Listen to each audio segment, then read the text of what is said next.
اللهم إني أسألك علما نافعا.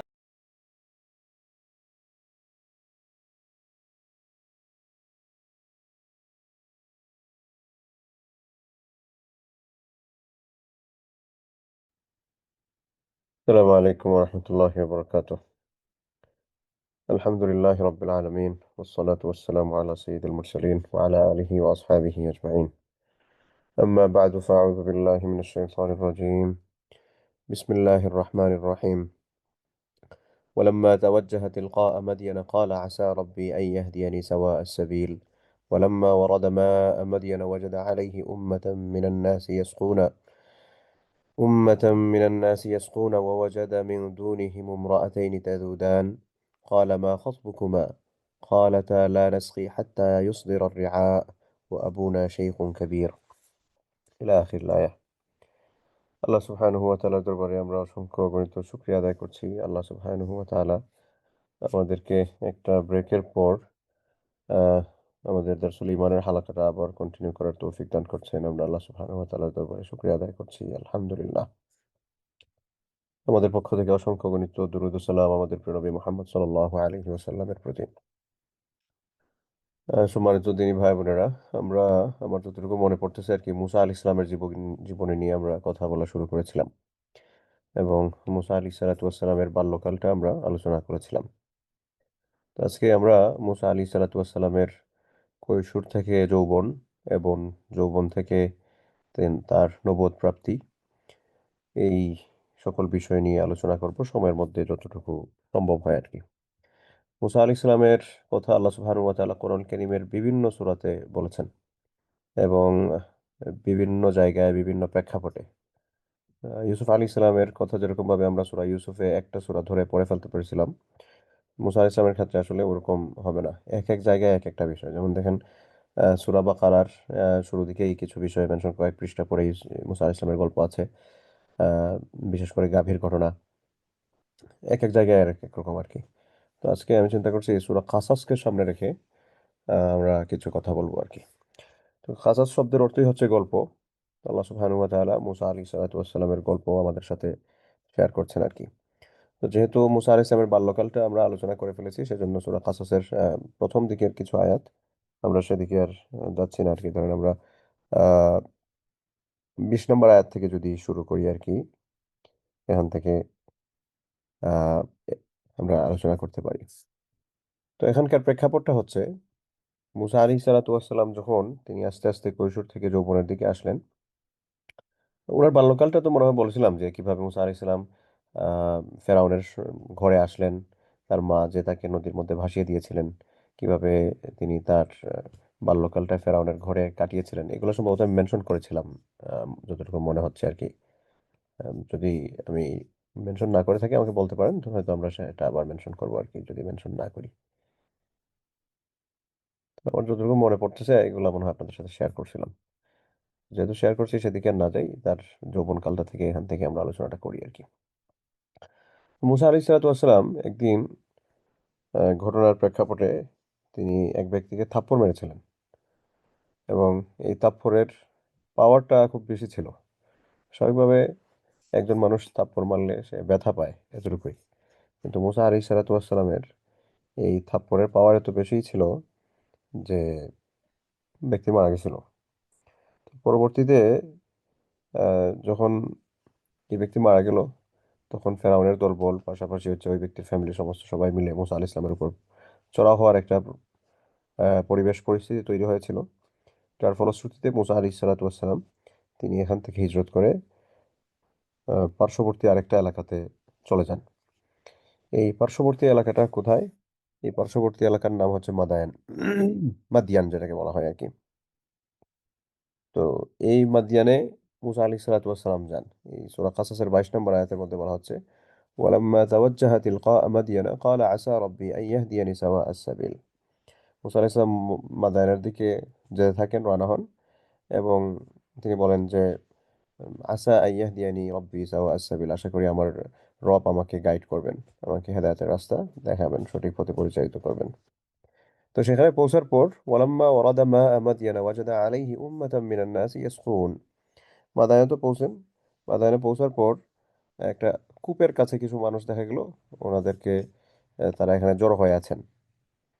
তো এখানে জড়ো হয়ে থাকার পর, যখন এখানে সবাই জড়ো হয়ে আছেন, মুসা আলি সাল্লাতুয়াসাল্লামও সেখানে গেলেন। যেহেতু মানুষজন জটলা বাঁধা, সাধারণত আমাদের প্রেক্ষাপট কেমন হয়, দেখা যায় কোনো একটা জায়গায় যদি মানুষ উম, একসাথে অনেক মানুষ এখানে আছে, তো আরো অন্যান্য মানুষও উম, চলে আসে যে বিষয়টা কি দেখি তো। তো এরকম ভাবে দেখা গেল যে এখানে অনেক মানুষ, মুসা আলাইহিস সালাম গেলেন, গিয়ে দেখা গেল যে এখানে মানুষজন ইয়াসকুন, তারা হচ্ছে পানি পান করাচ্ছে। এগুলো হচ্ছে তারা মূলত তারা নিজেরা পানি পান করা, তারপর হচ্ছে তাদের যে পশু পাখি আছে এগুলাকে পানি পান করায়। ওয়াজাদা মিন দুনিহিম রাআতাইনি তাযুদান। ইন দ্য মিন টাইম মুসা আলাইহিস সালাতু ওয়াস সালাম দেখলেন যে এখানে আরো দুইজন ভদ্র মেয়ে আছেন। এই ভদ্র মহিলা বা ভদ্র মেয়েরা, তাদের সাথেও এই পশু আছে, তারা এগুলোকে আগলে রাখতেছেন। কিন্তু অন্যরা যেভাবে পানি পান করাচ্ছে, ওনারা সেইভাবে পানি পান করতে পারছেন না আর কি। ওরা একটু আলাদা দাঁড়িয়ে আছেন। ক্বালা মা খাতবুকুমা। তখন মুসা আলাইহিস সালাতু ওয়াস সালাম তাদেরকে জিজ্ঞেস করলেন যে তোমাদের হোয়াটস ইউর প্রবলেম, তোমাদের কোনো সমস্যা, do you have any problem, how can I help you, এরকম আর কি, যে আমি কি তোমাকে সহযোগিতা, কি সমস্যা, তোমরা যে পানি পান করাচ্ছ না। ক্বালাতা, তখন এই দুইজন ভদ্র মহিলা, দুজন ভদ্র মেয়ে, তারা বললেন লা নাসকি হাত্তা ইউসদির রিআ।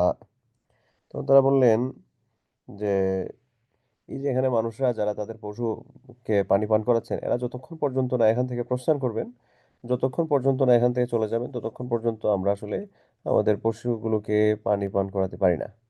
মানে কি, মানে হচ্ছে এখানে ভিড় ধাক্কাধাক্কি, আমরা তো এদের মধ্যে যেতে পারি না, আমরা তো যেতে পারি না।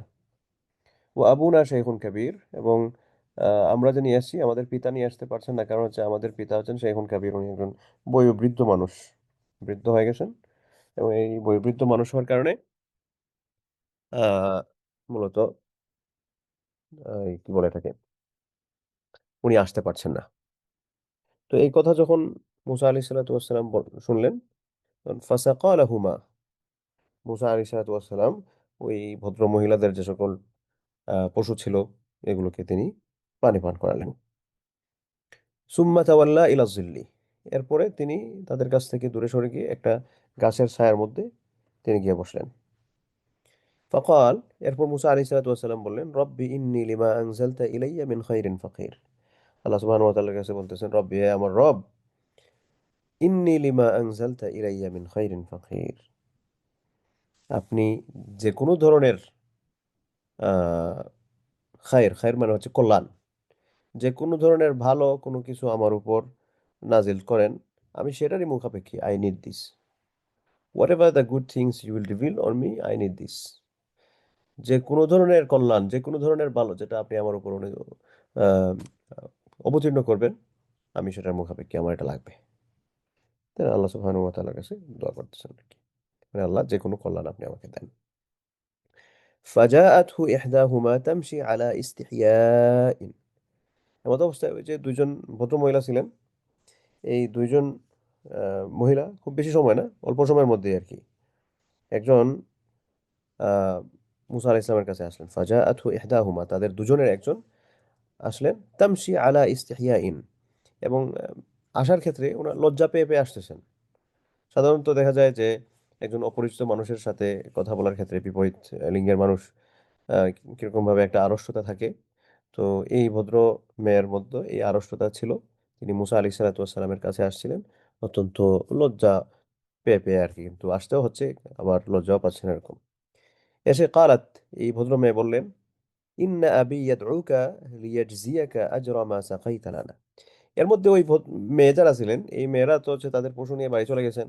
কারণ ওনাদের বাবা যখন দেখলেন যে এরা তো আজকে টাইমের আগেই চলে আসছে, জিজ্ঞেস করলেন কি ব্যাপার, যে এরকম এরকম একজন লোক আমাদের পশুগুলোকে পানি পান করিয়ে দিয়েছে। তো ওই মেয়েরা কারা, বা এই মেয়েদের পিতাকে, এই মেয়েদের পিতার নাম হচ্ছে শুআইব আলাইহিস সালাম, আরেকজন নবী। এবং এই মেয়েরা হচ্ছে নবীর মেয়ে। এবং নবীদের কাছে তো হচ্ছে অদৃশ্যের কিছু জ্ঞান, আল্লাহ প্রদত্ত জ্ঞান থাকে। তো সোহাইব আলী সালাতামের কাছে এ ব্যাপারে একটা ইনফরমেশন আল্লাহ সুবহানাহু ওয়া তাআলা দিয়েছিলেন। তো এটা একটা বর্ণনা পাওয়া যায়। আর আরেকটা হচ্ছে যে না, কিউরিওসিটি থেকেই যে কেমন ভদ্রলোক যে আমার মেয়েদেরকে হেল্প করলো, দেখি আমি একটু তাকে। এরকম। তো এই সোহাইব আলী সাল্লাম মুসা আলাহিসামকে ডেকে পাঠালেন যে গিয়ে বলো সে যাতে আসে। ওই আহ্বান থেকেই এই যে ভদ্র মেয়ে যিনি এসেছেন আড়ষ্ট অবস্থায় লজ্জা পেয়ে পেয়ে মুসা আলাহিসামের কাছে, ওনার কাজ ছিল মূলত হচ্ছে যে মুসা আলাহিসামকে ডেকে ওনাদের বাড়িতে নিয়ে যাবেন। তো এসে ফাঁকা বললেন, ইন্না আবি ইয়াদউকা, আমার পিতা আপনাকে ডাকতেছেন, দাওয়াত দিয়েছেন, আসেন। লিয়াজিয়াকা আজরা মা সাকাইতা লানা, উদ্দেশ্য কি? উদ্দেশ্য হচ্ছে তিনি আপনাকে, আপনি যে কাজটা করেছেন এটার প্রতিদান দিতে চান।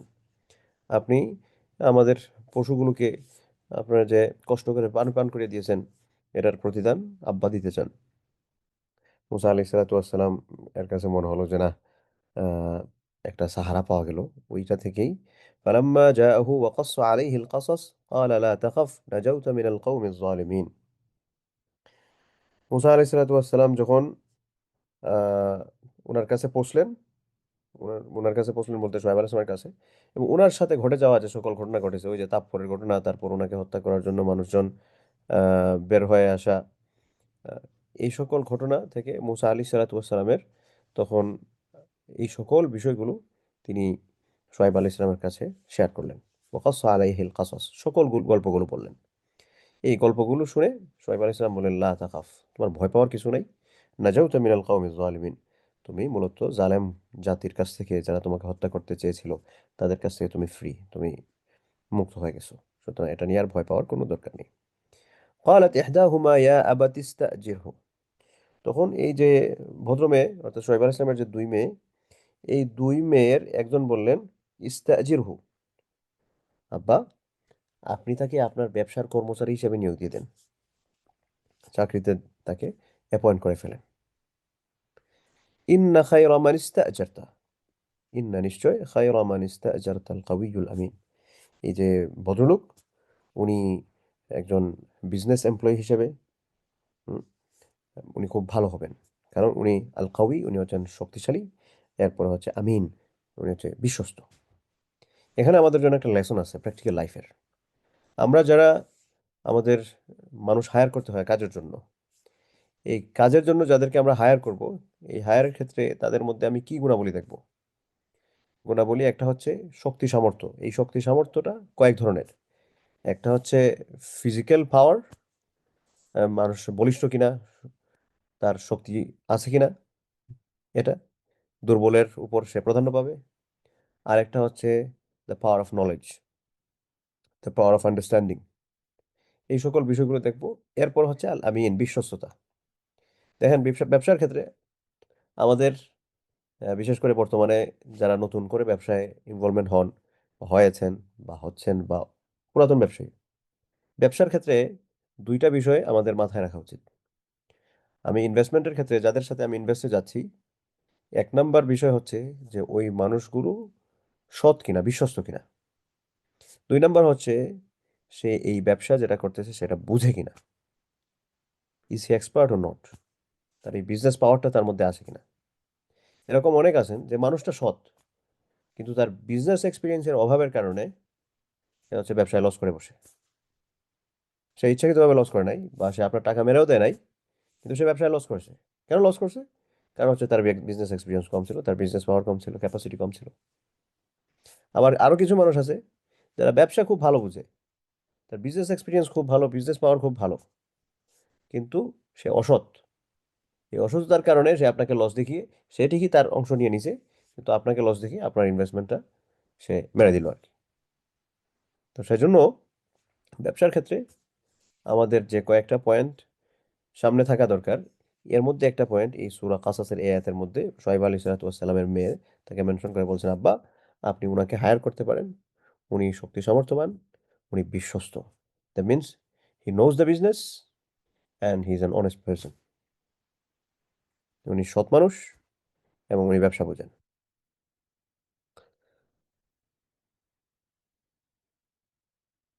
قال إني أريد أن أنكحك إحدى ابنتي هاتين على أن تأجرني 8 حجج।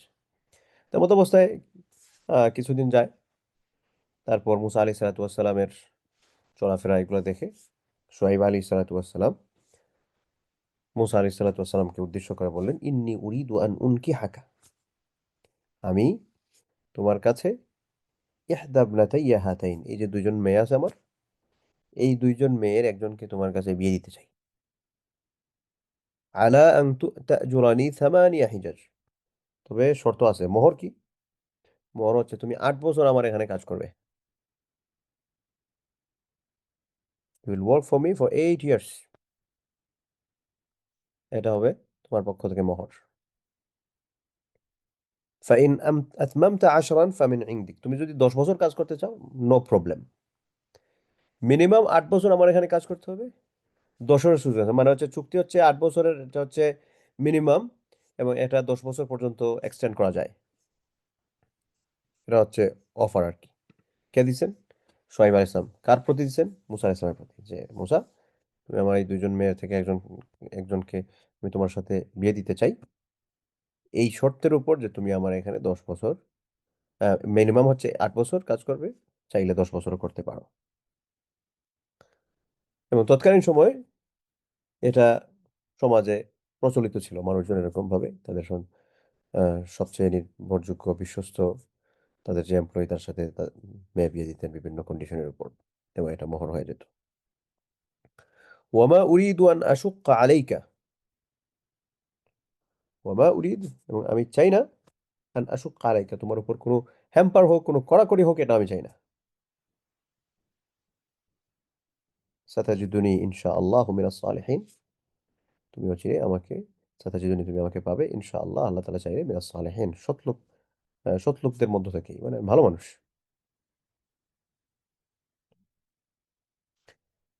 ক্বালা যালিকা বাইনি ওয়া বাইনাক, আলাইহিস সালাম বললেন যে এই যে কথা হলো যে আপনার মেয়ে আমি বিয়ে করতেছি, মিনিমাম 8 বছর এখানে থাকতে হবে, 10 বছর চাইলে করতে পারি, এটা আমার এবং আপনার মধ্যে চুক্তি। আইয়ামাল আজালাইনি কাদাইতু ফালা উদওয়ানা আলাইয়া ওয়াল্লাহু আলা মা নাকুলু ওয়াকিল। আইয়ুল আইয়ামাল আজালাইন, দুইটা বিষয় যে বললাম, দুই মেয়াদের মধ্য থেকে একটা হচ্ছে 8 বছর আর একটা হচ্ছে 10 বছর, আমি যে কোনো একটা আমি পূরণ করব, তবে এখানে আমার উপর কোনো প্রেশার করা যাবে না। ফালা উদওয়ানা আলাইয়া, কোনো সীমালঙ্ঘনতা করা যাবে না। ওয়াল্লাহু, এবং আল্লাহ সুবহানাহু ওয়া তাআলা, আলা মা নাকুল ওয়াকিল, আমরা যা কিছু বললাম, এই যে চুক্তিপত্র করছি, এটার মধ্যে আল্লাহ তাআলা হচ্ছেন ওকিল। ওকিল মানে কি? অবজারভার, তত্ত্বাবধায়ক। আমরা এই যে চুক্তিটা করলাম, এই চুক্তির মধ্যে আল্লাহ তাআলা হচ্ছেন তত্ত্বাবধায়ক। এজন্য আমরা যখন কোনো চুক্তি করি, এই চুক্তির মধ্যে আহ, এটা কোনো সুন্নাহ এরকম কিছু না, বারাকা হিসেবে মাঝে মধ্যে কেউ কেউ বলেন আল্লাহু আলা মা নাকুল ওয়াকিল, যে আমরা যা কিছু করলাম এটা আল্লাহ হচ্ছেন এটা হবে। বাস্তবে তো আল্লাহ তাআলা সবকিছুর অভিভাবক, তো বারাকার জন্য সেটা চুক্তিপত্রের মধ্যে লিখে দেওয়া, যদি চুক্তিপত্র কোথাও ফেলে না দেওয়া হয়, বা এমনিতে বলাও যেতে পারে আল্লাহু আলা মা নাকুল ওয়াকিল। তো চুক্তি হয়ে গেল, এদিকে বিয়ে শাদী হয়ে গেছে। বিয়ে শাদী হয়ে মুসা আলাইহিস সালাতু ওয়াস সালামের সন্তান হয়। কয়জন? দুইজন। فلما قضى موسى الأجل وسار بأهله آنس من جانب الطور نارا، মুসা আলাইহিস সালাতু ওয়াস সালাম যখন উনি উনার আহ, মেয়াদটা পূর্ণ করলেন, মেয়াদটা কতদিনের পূর্ণ করছিলেন? একটা রেওয়ায়ত থেকে পাওয়া যায়, হাসান ইবনে আলী রাদিয়াল্লাহু আনহু থেকে, যে মুসা আলাইহিস সালাতু ওয়াস সালাম 10 বছরই পূর্ণ করেছিলেন আর কি, যে 8 আর 10-এর মধ্যে তিনি 10 বছরই থেকেছিলেন। তো এই মেয়াদ পূর্ণের পর তিনি তার পরিবার পরিজন নিয়ে রওনা দেন মিশরের উদ্দেশ্যে, যেখান থেকে তিনি এসেছিলেন। যাত্রাপথে মুসা আলাইহিস সালাতু ওয়াস সালামের যে স্ত্রী যিনি ছিলেন আর কি, উনি কে? উনি হচ্ছেন ইয়াকুব আলাইহিস সালাতু ওয়াস সালামের মেয়ে। এমনি তো দুজন সন্তান আছে।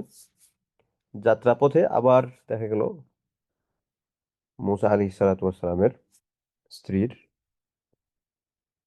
আরেকজন বাচ্চা দুনিয়াতে আসবেন, তার ডেলিভারি পেইনটা শুরু হলো। এই সিচুয়েশনে মুসা আলাইহিস সালাতু ওয়াস সালাম একটু মানে হতভম্ব অবস্থায় পড়ে গেলেন। অন্ধকার মরুভূমির মাঝখান, কোনো সাপোর্ট নাই, কেউ নাই সাথে, কেমনে কি হবে? তখন দূরে এক জায়গায় দেখলেন যে একটু আগুন দেখা যায়। সূরা তাহার মধ্যে আল্লাহ সুবহানাহু ওয়া তাআলা মুসা ইসলামের বেশ কিছু কথা মেনশন করেছেন। তো এই কথার কিছুটা ইঙ্গিত এখানে দেওয়া হয়েছে। ওয়াসারা বিআহলি, তিনি যখন তার পরিবার নিয়ে চলতে লাগলেন, আনাসা মিন জানিবিত তুরি নারান, তখন তিনি এই মুসা আলাইহিস সালাতু ওয়াস সালাম তিনি দেখলেন যে দূরে আগুন দেখা যায়। এই আগুন দেখে মুসা আলাইহিস সালাম বলেন, ঠিক আছে তুমি এখানে থাকো, এই যে আগুন দেখা যায়, যে আমি এখান থেকে এখানে কোনো লোক আছে কিনা দেখি, যেহেতু এখানে আগুন ধরছে, কেউ তো জ্বালাইছে কিনা দেখি, এখানে কেউ কেউ কাউকে পাই কিনা, বা সেখান থেকে এই ঠান্ডার সময় এখান থেকে আগুনের কিছু আংটা আমি নিয়ে আসি, লাআল্লি আতিকুম মিনহা বিখাবারিন, সেখান থেকে আমি কোনো ইনফরমেশন নিয়ে আসবো, আও জাযওয়াতিন মিনান নার, অথবা আগুনের অঙ্গার নিয়ে আসবো, আংটা নিয়ে আসবো, যাতে লাআল্লাকুম তাসতালুন, যাতে করে তুমি আগুন পোহাতে পারো আর কি, ঠান্ডাটা একটু কাটে, এরকম। মুসা আলাইহিস সালাতু ওয়াস সালাম তো রওনা দিয়েছেন, ওখানে গিয়ে আগুন আনবেন। এখন দেখা যায় যে যখন আগুন আনতে গেছেন, আগুন মুসা আলাইহিস সালাতু ওয়াস সালাম যত আগুনের দিকে আগান, তত সেটা পিছায়া যায়, যত আগান তত সেটা পিছায়া যায়। এখন এভাবে করতে করতে করতে করতে মুসা আলাইহিস সালাতু ওয়াস সালাম একদম তুর পাহাড়ে, তুর সাইনা যেটা আছে আর কি, সেখানে মুসা আলাইহিস সালাতু ওয়াস সালামকে আল্লাহ সুবহানাহু ওয়া তাআলা সেখানে নিয়ে গেলেন।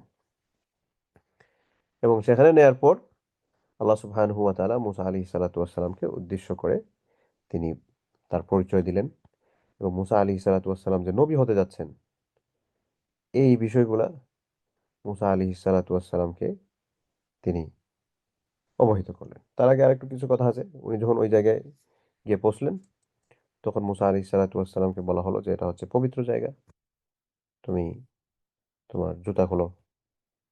তারপর হচ্ছে পবিত্র পবিত্র জায়গায় এই সকল ব্যাপারে মুসা আলাইহিস সালাতু ওয়াস সালামকে ইনফরমেশন দেয়া হয় আর কি। এবং তখন আল্লাহ সুবহানাহু ওয়া তাআলা মুসা আলাইহিস সালাতু ওয়াস সালামকে কিছু মুজিজা দান করেন। কি সকল মুজিজা দান করেন? মুসা আলাইহিস সালামের টোটাল অ্যারাউন্ড ৯ টা মুজিজা ছিল। বিভিন্ন সময়ে সময়ে আরকি। একেক সময়ে একেক ধরনের মুজিজা হয়। ইন টোটাল মূল কয়টা মুজিজা ছিল? ইন টোটাল হচ্ছে ৯ টা মুজিজা ছিল। মনে রাখবেন ইনশাআল্লাহ। তো এই ৯ টা মুজিজার মধ্যে ১ নাম্বার যে মুজিজা ছিল, সেটা হচ্ছে মুসা আলাইহিস সালাতু ওয়াস সালামকে উদ্দেশ্য করে আল্লাহ সুবহানাহু ওয়া তাআলা বলেছিলেন, মুসা তুমি তোমার হাতের লাঠিটা ফেলে দাও। ঠিক আছে? তো এই কথাগুলোই আল্লাহ তাআলা এই সূরা কাসাসে বলতেছেন। ফালাম্মা আতাহা নুদিয়া মিন শাতিইল ওয়াদিল আইমানি ফিল বুকআতিল মুবারাকাতি মিনাশ শাজারাতি আইয়া মুসা ইন্নী আনাল্লাহ। মুস- মুসা আলাইহিস সালাম তো হচ্ছে আগুন দেখে দেখে যাচ্ছেন, আগুনও পিছাচ্ছে যেতে যেতে, যখন একবারে তুরের সাইনা উপত্যকায় গেলেন, সেখানে যাওয়ার পর এটার ডান দিকের কিনারা যেটা ছিল আর কি, সেখানে তখন একটা গাছ থেকে আহ্বান ভেসে আসলো, মিনাশ শাজারাতি, গাছ থেকে, আইয়া মুসা, ও মুসা, ইন্নী আনাল্লাহ, আমি হচ্ছি আল্লাহ রব্বুল আলামিন, সমস্ত পৃথিবীর প্রতিপালক। ওয়ান আলকি আসাক, যে মজিজা যেগুলো দিয়েছে মুসা আলাইহিস সালামকে, মজিজা কি বলছিলাম, ৯টার মধ্যে প্রথম হচ্ছে মুসা আলাইহিস সালাম বললেন তুমি তোমার হাতের লাঠিটা ফেলো। ফালাম্মা রাআহা তাহতাজ্জু কাআন্নাহা জান্নু ওয়াল্লা মুদবিরা ওয়ালাম ইউআকিব। এখন মুসা আলাইহিস সালাম দেখলেন যে ওনার যে লাঠিটা আহ, ছুঁড়ে ফেলেছিলেন, সেটা সাপের মতো হয়ে গেছে,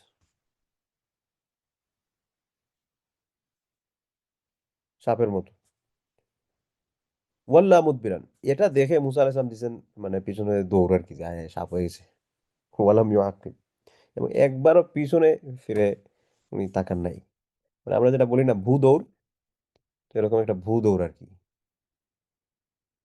তখন মুসা আলাইহিস সালাম বলতেছে, ইয়া মুসা আকবিল ওয়ালা তাখাফ, মুসা এদিকে তাকা, ফিরে আসো, ভয় পায় না। ইন্নাকা মিনাল আমিনিন, তোমার ভয় নাই, তুমি নিরাপদ। তাহলে মুসা আলাইহিস সালামকে যে মুজিজাগুলো দেওয়া হয়েছিল, বলছিলেন 9টা মুজিজা, এই 9টা মুজিজার মধ্যে 1 নম্বর মুজিজা হচ্ছে মুসা আলাইহিস সালামের লাঠি আল্লাহ তাআলা সাপে পরিণত করে দিতেন।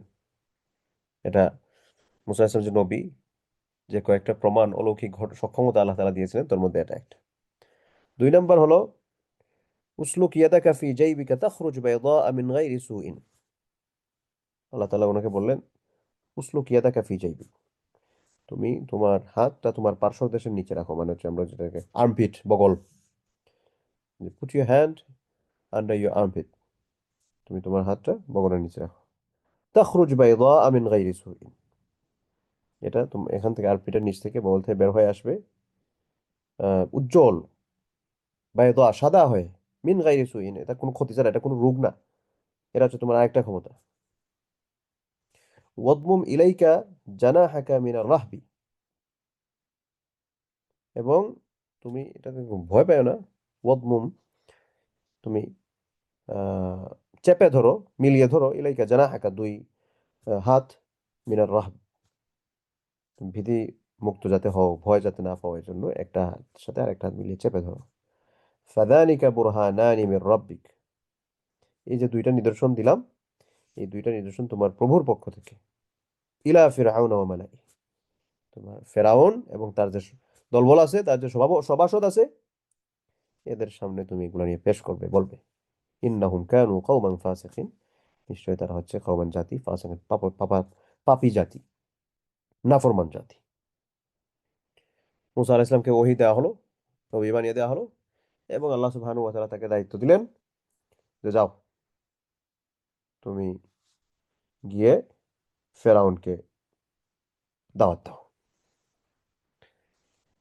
এখন তো মুসা আলাইহিস সালাতু ওয়াস সালাম দাওয়াত দেওয়ার জন্য রওনা দিবেন। তখন তিনি বলেন, ক্বালা রাব্বি ইন্নী কাতালতু মিনহুম নাফসান ফাআখাফু আন ইয়াকতুলুন। আল্লাহ, আপনি তো আমাকে দায়িত্ব দিয়েছেন, কিন্তু আমি তো ঘটনা একটা করেছিলাম। ইন্নী কাতালতু মিনহুম নাফসান, আমি তাদের একজন লোককে আনইনটেনশনাল, আমি একজনকে হত্যা করেছিলাম। যদিও এটা মুসা আলাইহিস সালামের ইন্টেনশনাল কিলিং ছিল না, এটা হচ্ছে আনইনটেনশনাল ছিল।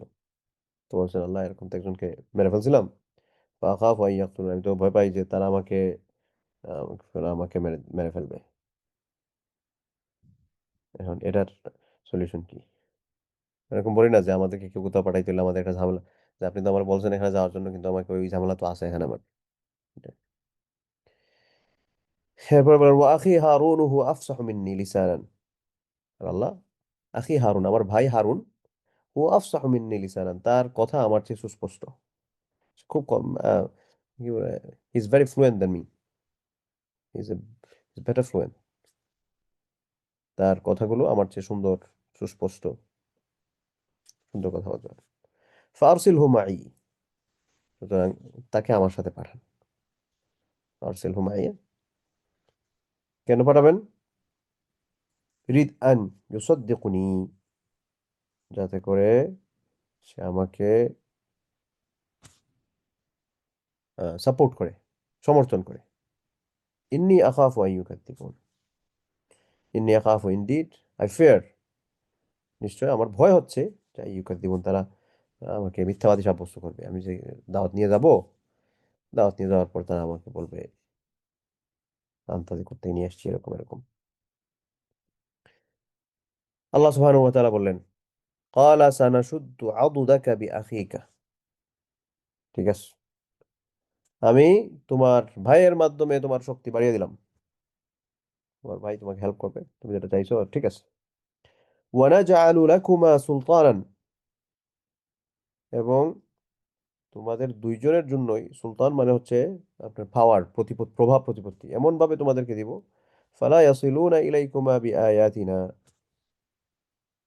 এবং আমার এই প্রতিপত্তি তোমাদেরকে দিব যে তারা তোমাদের কোনো ক্ষতি করতে, ফালা ইয়াসিলুনা ইলাইকুমা বিআয়াতিনা আনতুমা ওয়া মান ইত্তাবাআকুমাল গালিবুন, আমার যে নিদর্শনগুলো তোমাদেরকে দিছি, এই নিদর্শনগুলোর জুড়ে তোমরা এবং তোমাদের যারা ফলোয়ার, তারাই বিজয়ী হবে। তো এই কথোপকথনের পর মুসা আলাইহিস সালাতু ওয়াস সালাম এগুলো নিয়ে আসলেন। ফালাম্মা জাআহুম মুসা বিআয়াতিনা, বাইয়িনাতিন ক্বালু মা হাযা ইল্লা সিহরুম মুফতারা। মুসা আলাইহিস সালাম তো ফেরাউনের কাছে আসছেন, এগুলা তাদের কাছে পৌঁছায় দিছেন। তখন তারা বলল, হাদা মা হাদা ইল্লা সিহরুম মুফতারা, এগুলো হচ্ছে বানোয়াট জাদু ছাড়া আর কিছু না। ওমা সামি'না বিহাদা ফি আবাইনাল আউয়ালিন। মুসা যেই কথাগুলো বলতেছে এক আল্লাহর কথা ইত্যাদি ইত্যাদি, এগুলো তো আমরা বাপ দাদার জীবনে শুনি নাই, কখনোই শুনি নাই। আচ্ছা, এই যাত্রাপথে আরো কিছু কথা আছে। এই যাত্রাপথের কথাগুলো আল্লাহ সুবহানাহু ওয়া তাআলা সূরা তাহাতে বলছেন। তখন মুসা আলাইহিস সালাম দোয়া করছেন আল্লাহ সুবহানাহু ওয়া তাআলার কাছে, আল্লাহ আমি তো যাবো ঠিক আছে, তো এই যাত্রাপথে রব্বি ইশরাহ লি সাদরি, আল্লাহ আপনি আমার বক্ষকে প্রশস্ত করে দেন, আমার বক্ষকে প্রশস্ত করে দেন। ওয়াইয়াসসির লি আমরি, আমার কাজকে সহজ করে দেন। ওয়াহলুল উকদাতাম মিন লিসানি ইয়াফকাহু কাওলি, আমার মুখের মধ্যে জড়তা আছে, ওয়াহলুল উকদাতা মিন লিসানি, আমার জিহ্বা থেকে জড়তাকে আপনি দূর করে দেন। ইয়াফকাহু কাওলি, যাতে করে তা আমার কথাগুলো বুঝতে পারে, সেই ব্যবস্থাটা আপনি করে দেন। কারণ ফেরাউনের আহ, ঘরে যখন মুসা আলাইহিস সালাম ছিলেন, মুসা আলাইহিস সালামের বাল্যকালে, আমি সেটা বলেছিলাম আপনাদের, ওনার জিহ্বা তো পুড়ে গেছিল, মনে আছে কিনা আপনাদের? থাকলেও আলহামদুলিল্লাহ, না থাকলেও আলহামদুলিল্লাহ, রিপিট করার সময় নেই। তো এই দোয়াগুলো করেছেন, কি দোয়া? বক্ষকে প্রশস্ত করে দেয়া, ইন্টেলেকচুয়ালিটি বৃদ্ধি করে দেয়া, তারপর তার কাজকে সহজ করে দেয়া, মুখের জড়তাকে দূর করে দেয়া। এরপরে ওয়াজআল লি ওয়াজিরাম মিন আহলি হারুন আখি, আমার পরিবার থেকে আমার একজন মিনিস্টার, আমার একজন অ্যাসিস্ট্যান্ট আপনি একটু ব্যবস্থা করে দেন। সে হচ্ছে আমার ভাই। ও আশরিক হুফি আমরি, আমার ভাই হারুনকে আপনি আমার কাজে শরিক করে দেন। তো এগুলো নিয়ে মুসা আলাইহিস সালাতু ওয়াস সালাম তাদেরকে দাওয়াত দিলেন। এখন দাওয়াত দেওয়ার পরে তো হচ্ছে তারা ডিনাই করলো, এবং তারা শুধু ডিনাই করলো না, তারা এক এক সময় এক এক ধরনের অত্যাচার নির্যাতন তাদের মধ্যে, এই অত্যাচার নির্যাতনের মাত্রাগুলো তারা অনেক বেশি আগের তুলনায় বাড়িয়ে দিল আর কি। দেখা গেছে মুসা আলাইহিস সালামের উপর ইমানদার যারা ছিলেন, তারা তাদের যে সকল এবাদতখানাগুলো ছিল, এই সকল এবাদতখানাগুলো আহ ফেরাউন সে ধ্বংস করে দেয়। তো তখন বিভিন্ন প্রেক্ষাপটে আল্লাহ সুবহানাহু ওয়া তাআলা তাদের প্রতি আযাব দিতে থাকেন, আযাব দিতে থাকেন। তো এই আযাবের মধ্যে এই যে আযাবগুলো আছে, এগুলো আবার মুসা আলাইহিস সালামের কিছুটা মুজিজা, বলছিলাম না 9টা। তো এই 9টার মধ্যে কিছু আছে হচ্ছে মুসা আলাইহিস সালামের নিজস্ব অলৌকিক ক্ষমতার প্রদর্শন, কিছু আছে হচ্ছে অলৌকিক কোনো কিছু চোখে দেখা, আর কিছু আছে আবার হচ্ছে পানিশমেন্ট। তো মুসা আলাইহিস সালামের যে সকল নিদর্শন, তার নবুয়তের যে সকল নিদর্শন ছিল, 1 নম্বর হলো আপনার লাঠি, যেটা সাপ হতো। 2 নম্বর হচ্ছে তার হাত, তিনি যখন তার আর্মপিটের নিচে রাখতেন, সেটা দেখা যেত আহ, অত্যন্ত উজ্জ্বল সাদা হয়ে গেছে। হুম। এরপরে আরেকটা নিদর্শন, মুসা আলাইহিস সালামের সময় বিশাল বড় একটা দুর্ভিক্ষ হয়। কারণ কি? কারণ হচ্ছে তখন ফেরাউনের বাহিনী মুসা আলাইহিস সালামের যে অনুসারী যারা আছেন, তাদের উপর অত্যন্ত মারাত্মকভাবে নির্যাতন করছিল। তখন মুসা আলাইহিস সালাম বলছে, তোমরা যেগুলো করতেছো আযাব আসবে কিন্তু। এগুলো নিয়ে তারা ঠাট্টা মশকারি করছে। আল্লাহ সুবহানাহু ওয়া তাআলা সূরা আরাফ এটা বলেছেন, ওয়ালাকাদ আখাযনা আলা ফিরআউনা বিস-সিনিনা ওয়া নাকসিম মিনাথ থামারাতি লাআল্লাহুম ইয়াযাক্কারুন। ওয়ালাকাদ আখাযনা আলা ফিরআউন, এরপর আমি ফেরাউনের অনুসারী যারা আছে এদেরকে আমি ধরলাম, পাকড়াও করলাম। বিস-সিনিন ওয়া নাকসিম মিনাথ থামারাত, পাকড়াও করলেন কিসের মাধ্যমে? দুর্ভিক্ষ প্রদানের মাধ্যমে। ফল ফসলাদি ওয়া নাকসিম মিনাথ থামারাত, ফল ফসলাদি কমিয়ে দিয়েছেন, ক্ষয়ক্ষতি করে দিয়েছেন। মারাত্মক পর্যায়ের দুর্ভিক্ষ দেখা দিচ্ছে, ফসলাদি কোনো কিচ্ছু হয় না।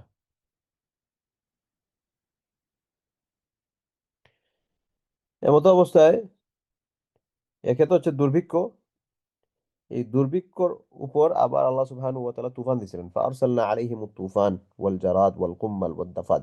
এখানে কয়েকটা বিষয় বলেছেন, তাদের উপর সময়ে সময়ে যে অপরাধ, কি বলে, আযাবগুলো এসেছে। সূরা আরাফে আল্লাহ তাআলা বলেছেন এই বনী ইসরাইলের প্রতি বা মুসা আলাইহিস সালামের অনুসারী যারা আছে যারা দিনদার ছিল তারা না, মানে যারা হচ্ছে ওই সময়কার মুসা আলাহিস ইসলাম এর উপর ঈমান আনে নাই বা তাদেরকে কষ্ট দিয়েছে, তাদের উপর তুফান দিয়েছেন। ওয়াল জারাদ, পঙ্গপাল দিছিলেন। পোকামাকড় এসে সমস্ত ফসল আদি নষ্ট করে দিয়েছে। ওয়াল কুম্মাল, উকুন। উকুনের কাজ হচ্ছে মাথায় থাকা, কিন্তু এটা শুধুমাত্র মাথায় থাকতো না, শরীরের বিভিন্ন অংশে। পাশাপাশি হচ্ছে যে সকল আসবাবপত্র ছিল সব ওই যে ঘুনে খায় ফেলে যেরকম, ওই রকম ভাবে সমস্ত সবকিছুর মধ্যে তারা ছড়িয়ে পড়ে সমস্ত সবকিছুকে কামড়ে টামড়ে সবকিছু নষ্ট করে দিয়েছিল। তারপরে হচ্ছে দফা দে ব্যাং, একটা সময় শাস্তি হিসেবে ব্যাং। সব কিছুতে ব্যাং, যেটা মানে ব্যাং ছাড়া কোনো কথাই নাই, সব কিছুতে খালি ব্যাং আর ব্যাং। আপনি চিন্তা করেন, আপনি বসে আছেন, আপনার কানের উপর ব্যাং, মাথার উপর ব্যাং, হাতের উপর ব্যাং, পায়ের উপর ব্যাং, শুধু ব্যাং আর ব্যাং। কেমন অস্বস্তি মনে হয়। রান্না করছেন, ডেকের উপর উঠে ব্যাং বসে আছে, সব জায়গায় শুধু ব্যাং আর ব্যাং, এই টাইপের। ওয়াদ্দাম, আবার আরেকটা শাস্তি ছিল যে তাদের একবার দেখা গেছে তাদের সবকিছুতে রক্ত, রক্ত আর রক্ত, শুধুই রক্ত, যেদিকে তাকায় শুধু রক্ত। এগুলো হচ্ছে আয়াতি মুফাসসালাত,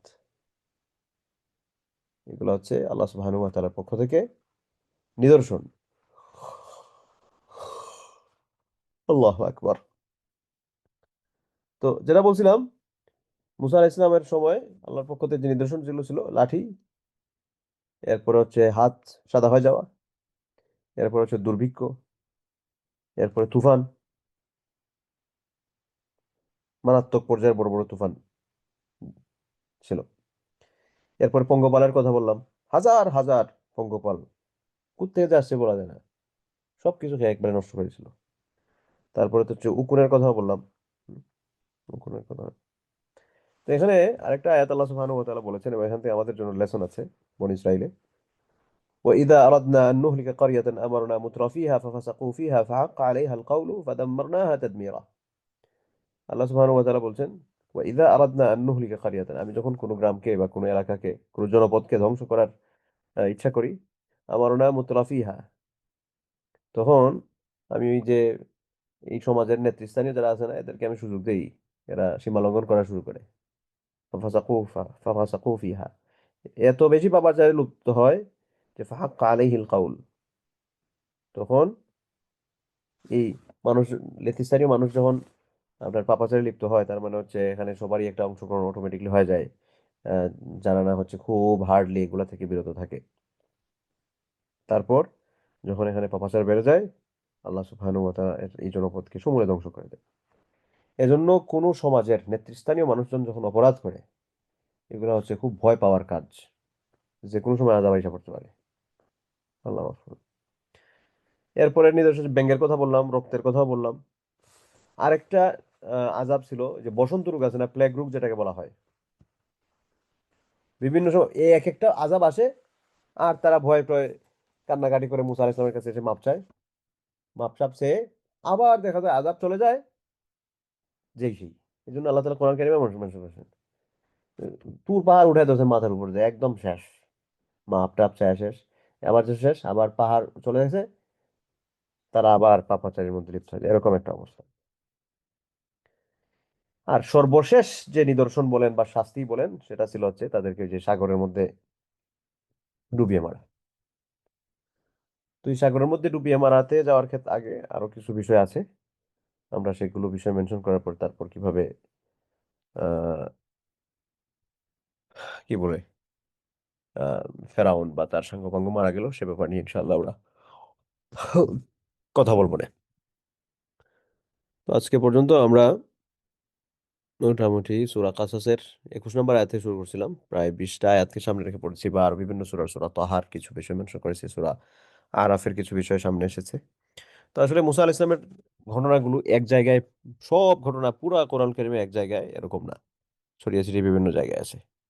এবং উল্লেখযোগ্য কিছু ঘটনা আমরা ইনশাআল্লাহ চেষ্টা করব আগামী সপ্তাহে উল্লেখ করে, আগামী সপ্তাহে ইনশাআল্লাহ আমরা মুসা আলাইহিস সালামের জীবনী শেষ করে হারুন আলাইহিস সালামের জীবনীতে যাওয়ার চেষ্টা করবো ইনশাআল্লাহ। তো এই যে আলোচনাগুলো, এটা আমরা দারসুল ইমানের সাথে কিভাবে রিলেট করব, আশা করি আপনাদের মনে আছে যে আমরা ইমান বির রসুল, নবী রাসূলদের প্রতি আমাদের বিশ্বাস কেমন হবে, এই অধ্যায়টা নিয়ে আলোচনা করেছিলাম।